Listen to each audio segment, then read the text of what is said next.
ትንቅንቅ ክፍል 2 ልብ አንጠልጣይ ታሪክ። ደራሲ ሶልቤክ፣ ተራኪ ሶፊያ ዩሱፍ። ይህንና መሰል የፍቅር ታሪኮችን ለማግኘት ቻናላችንን ሰብስክራይብ ያድርጉ። መልካም ቆይታ።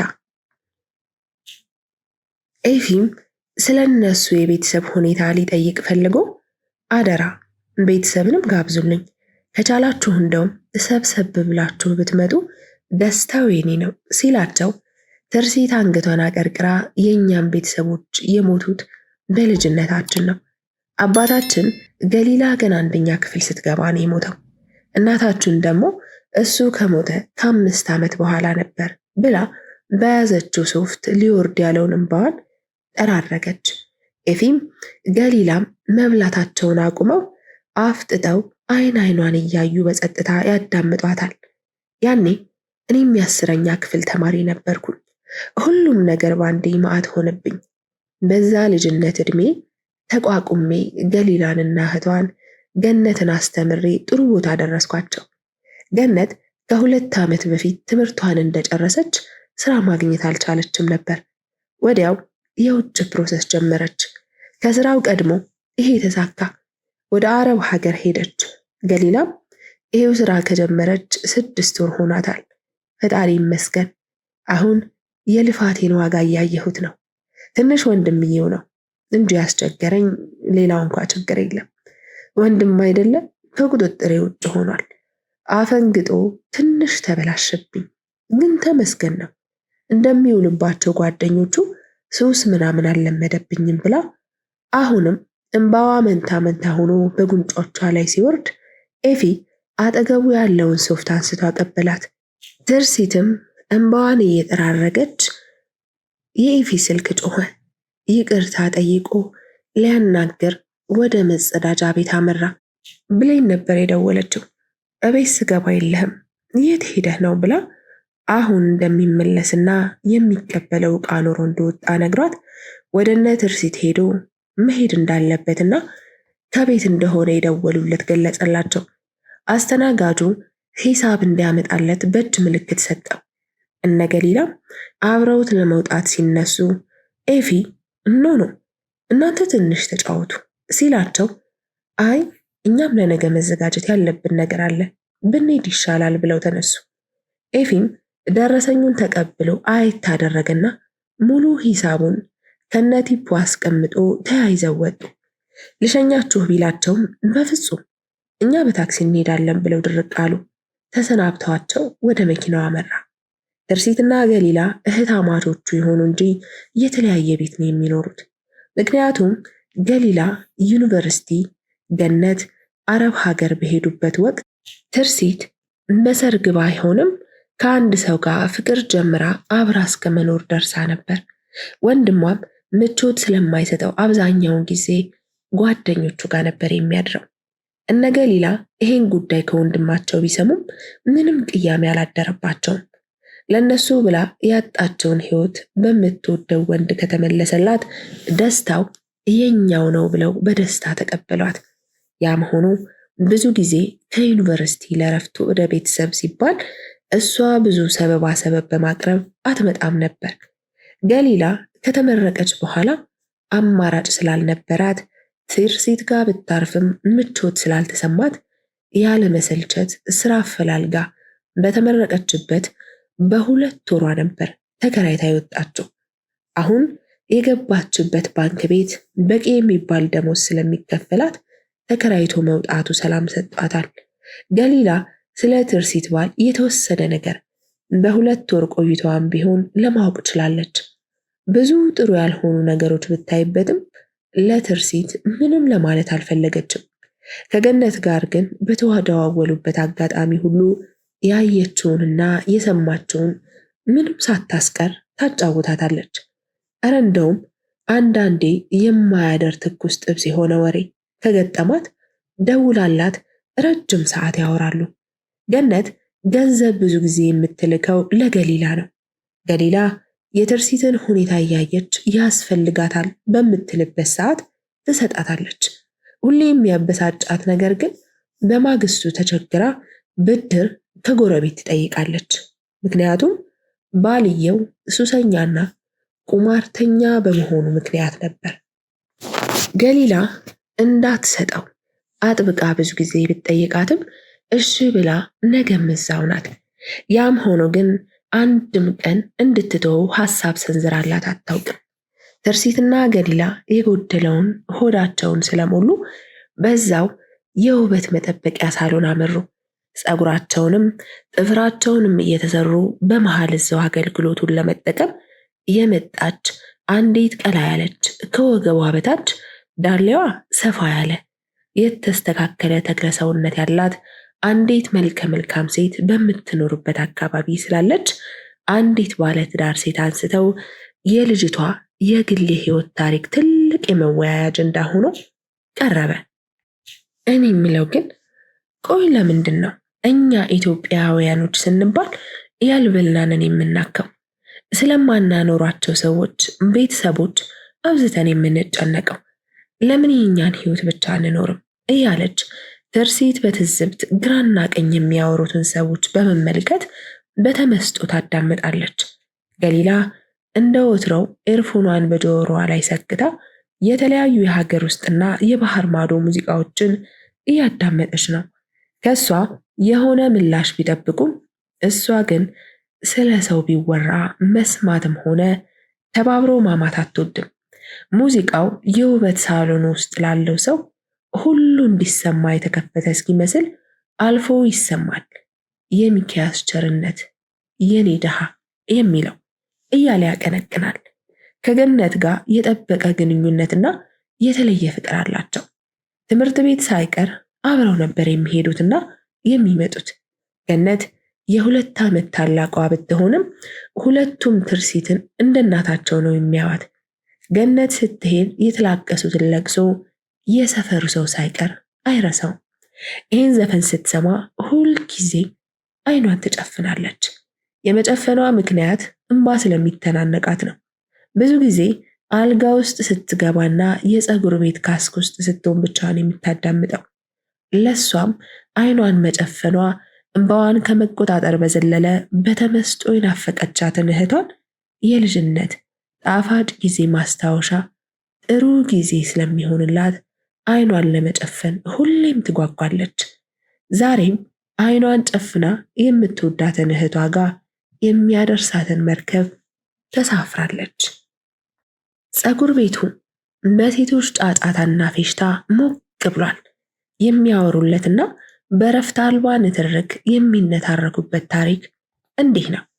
ዝናሽ የተባለች አንዲት ባለትዳር ሴት በአንድ ወቅት እህቷ በመሬት ይዞታ ጉዳይ ከአንድ ባለሀብት ጋር ድርድር ውስጥ ገብታ ነበር። ባለሀብቱ ገንዘብ ከፍሎ ጉዳዩን ለማስጨረስ ማሰቡን ሲያውቁ የፍርድ ቤቱ ዳኛ የዝናሽ ወንድም ጓደኛ ስለነበር ነገሩን በቤተሰብ እንዲያስጨርስላቸው በገንዘብ ከዳኛው ጋር ተስማሙ። ዳኛው የተሻለ ገንዘብ ባለሀብቱ እንደሚከፍለው ቢያውቅም ከማያውቁት መልአክ ይልቅ የሚያውቁት ሰይጣን ይሻላል ብሎ ፍርዱን ለጓደኛው ቤተሰቦች ሰጠ። ከፍርዱ በኋላ የዝናሽ እህት ገንዘቡን ለዳኛው ሳትሰጥ በባለሀብቱ በደረሰባት ጥቃት ሕይወቱ አለፈ። መሬቱም ወራሽ ለሆኑት ወንድምና እህት ተሰጠ። ዳኛው ግን አሁንም ቃል የተገባለት ገንዘብ ሊሰጠው አልቻለም። የዝናሽ ባልና ወንድም ስለ ጉዳዩ ምንም የሚያውቁት ነገር የለም። ዝናሽም በተደጋጋሚ ከዳኛው የስልክ ጥሪ ቢደርሳትም አታነሳም። አዲስ ስልክ ሲደወልም እንዲሁ ጭራሽ ብላ ስልኳን እስከነ ጭራሹ ዘግታ አስቀመጠችው። ታዲያ ብዙ ጊዜ ስልኳ ሲሞከር የማይሰራለት ባል ምክንያቱም ቢጠይቅም ቻርጅ ዘግቶ ተበላሽቶ ብዙ አይነት ምክንያት እያቀረበች ቀናቶች ተቆጠሩ።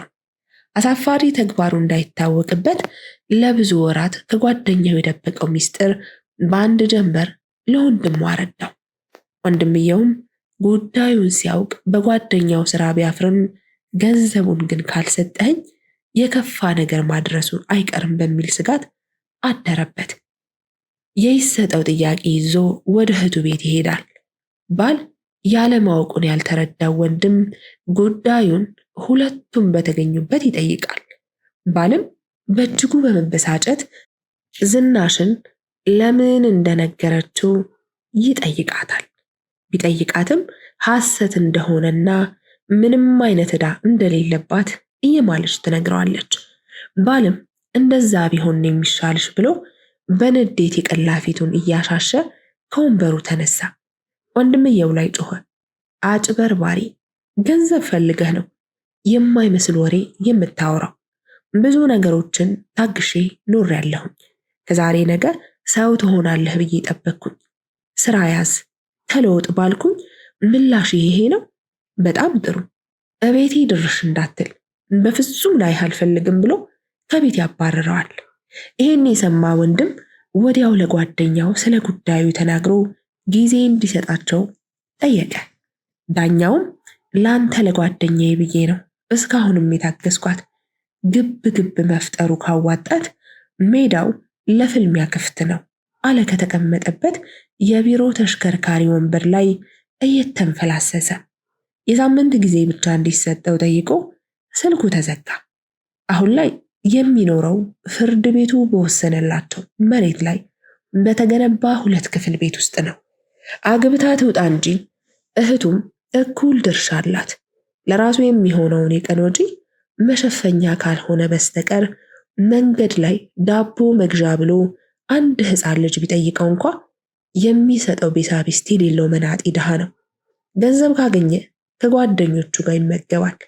አንዳንዴም ዳኛው ጓደኛው ይጋብዘዋል። የሚጋብዝም ለኪስ የሚሆንም ከጠፋ ዝናሽ ጋር ሄዶ ይውላል።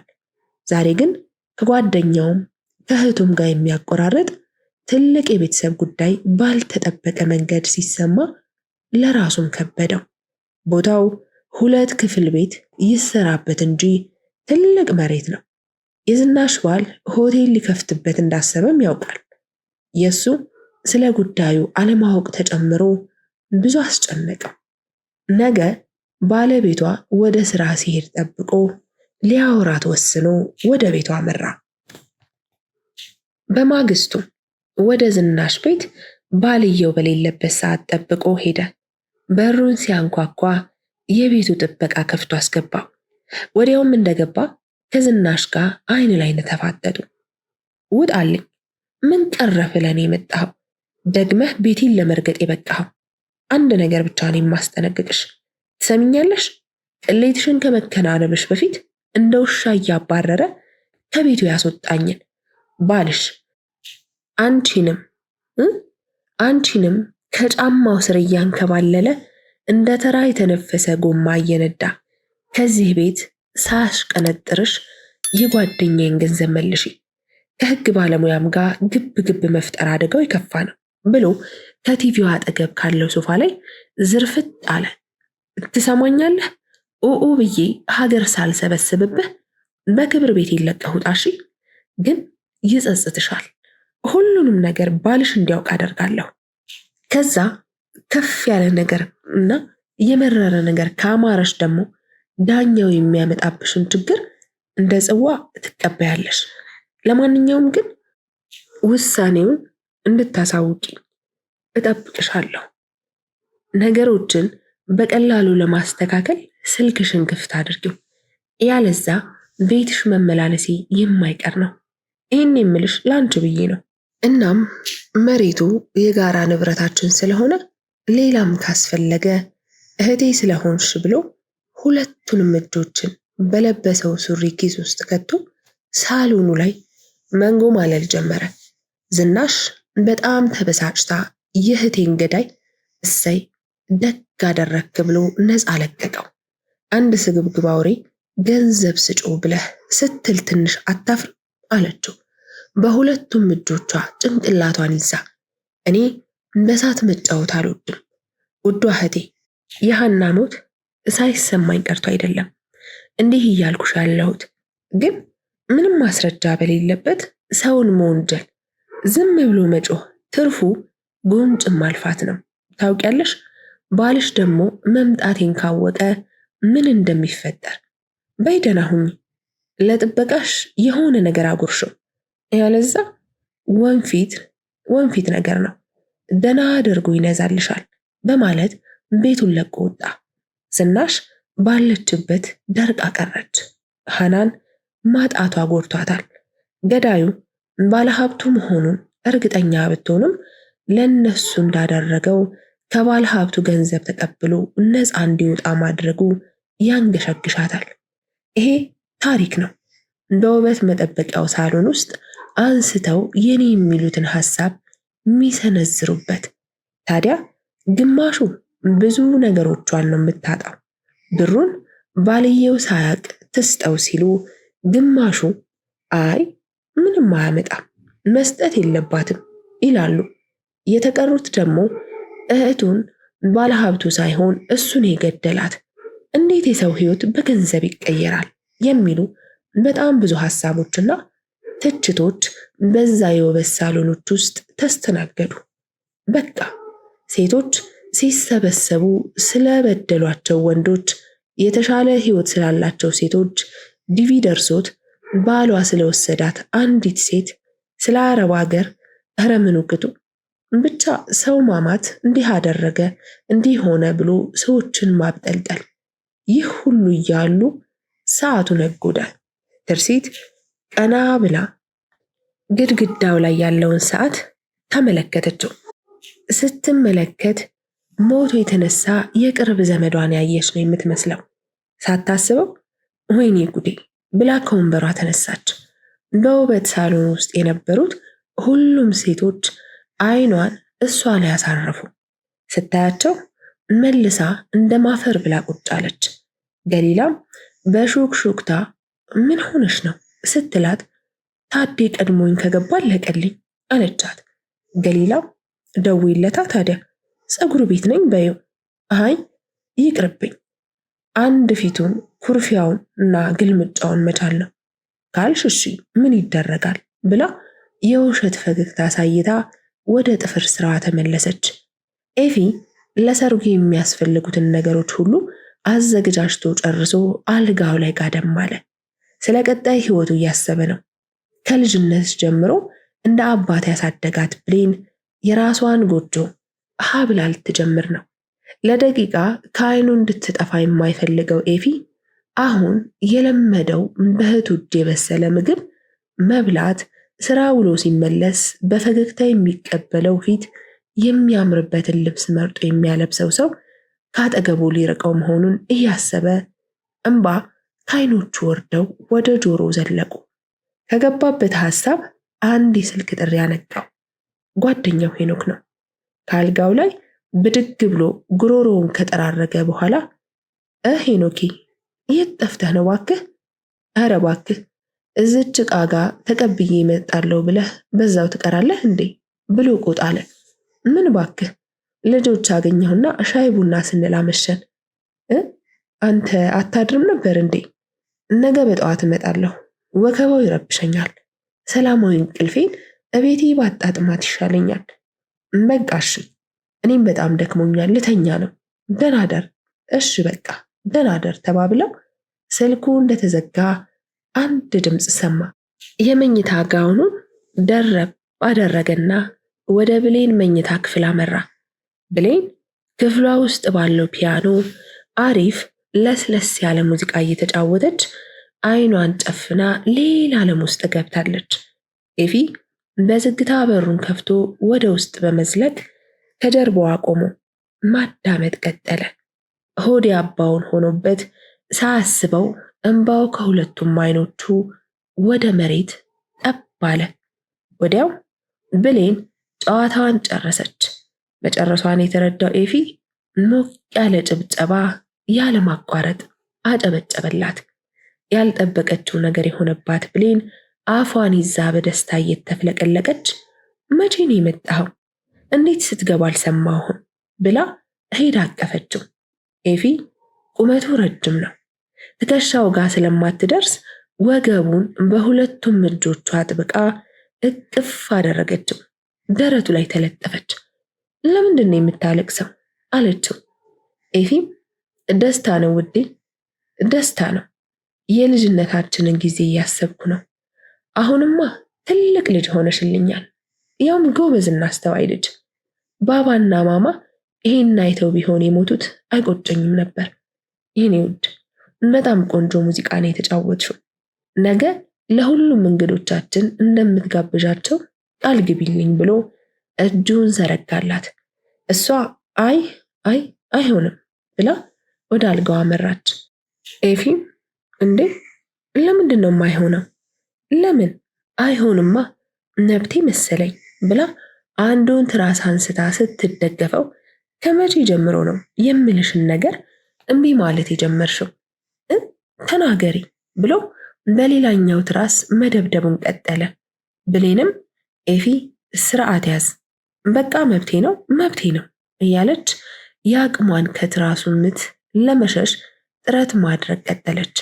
እሷም የተደገፈችበትን ትራስ ስታነሳ ኤፊ አውቆ አጠገቧ ወደቀ። እሷም ተነስታ እንደ ደበደብከኝማ አንላቀቃትም፣ ልክህን ነው ማሳየህ ብላ በተራዋ መደባደቡን ቀጠለች። ኤፊም እንደምንም ብሎ ታግሎ እሷን ከስሩ አስተኝቶ ይቅርታ እስክትለው ድረስ በትራስ መደብደቡን ቀጠለ። ስለ ደከማት አዘነላት። በይ በቃ ይበቃል፣ በቂ እንቅልፍ ውሰጂ፣ ነገ በጠዋት መነሳት ይኖርብሻል። የውበት ባለሙያዎቹ ስንት ሰዓት ነው የሚመጡት? 12 ሰዓት ነው ያሉኝ። በቃ ጥሩ፣ የሙዚቃውን ጉዳይ አስቢበት።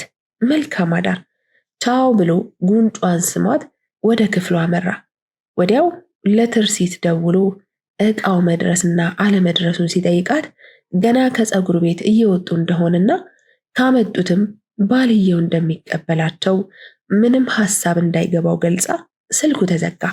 ስልክ ስታወራ የሰማቸው ገሊላ እሷ ጋር መደወሉ እንግዳ ነገር ሆኖባት ጉዳዩን ስትጠይቃት ዕቃ ልልክ ነበር፣ ማን ይቀበላቸዋል ነው ያለኝ። የምን ዕቃ ነው? እኔ እንጃ፣ ያው ለፕሮግራሙ የሚሆኑ አንዳንድ ነገሮችን ነው ሊሆን የሚችለው።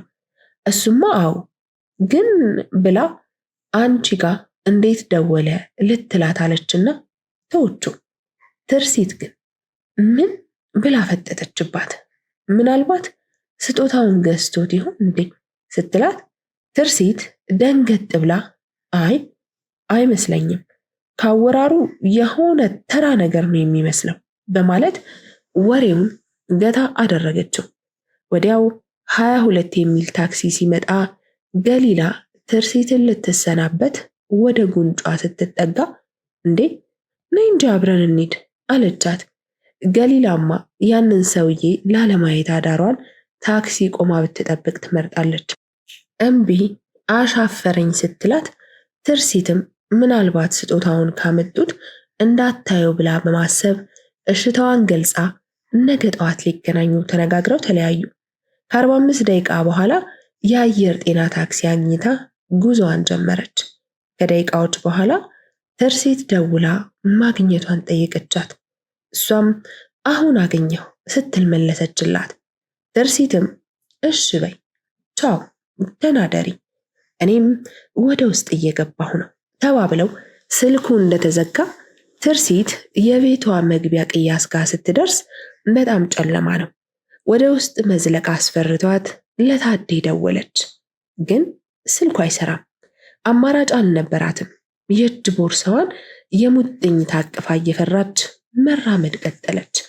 አንደኛው መታጠፊያን ጨርሳ ወደ ሁለተኛው ስትገባ ከኋላዋ የአንድ ሰው የእግር ኮቴ ሰማች። ቦርሳውን የያዘችበት እጇ እየተንቀጠቀጠ በከፍተኛ ፍርሃት ማንነቱን እንኳ ዞራ ሳታይ ፍጥነቷን ጨምራ መራመድ ቀጥላለች። ኮቴው ስሯ ያለ ያህል እየቀረበባት መጣ። ከፍርሃቷ የተነሳ እርምጃዋ ከሩጫ ያልተናነሰ ነበር። የምትተነፍሰው ትንፋሽ አጠገቧ ላለ ሰው ይሰማል። በድንገት የሙጥኝ ከያዘችው ቦርሳዋ ውስጥ ስልኳ ጮኸ። የሚከታተላት ሰው መጥቶ አንገቷን የያዛት ያህል ደንግጣ በቁሟ ቦርሳዋን ለቀቀችውና ቀጥ ብላ ፊቷን ሳታዞር ቆማ ቀረች። ብትጠብቅ መጥቶ የሚይዛትም ሆነ የሚመታት አልፎ የሚሄድ ሰው የለም። ስልኩ ያለማቋረጥ ጠርቶ ዘጋ። መጀመሪያ የሰማችው የእግር ኮቴ አሁን የለም። እንደምንም ትንፋሿን ዋጥ አድርጋ ዞራ ተመለከተች። ምንም ነገር የለም። አላመነችም። ደግማ ዞረች። አንድም ሰው የለም። ቶሎ ብላ ቦርሳዋን አንስታ ሮጠች። ቤቷ በርጋ ስትደርስ ግን ያልጠበቀችውን ነገር ተመለከተች። ክፍል 3 ይቀጥላል።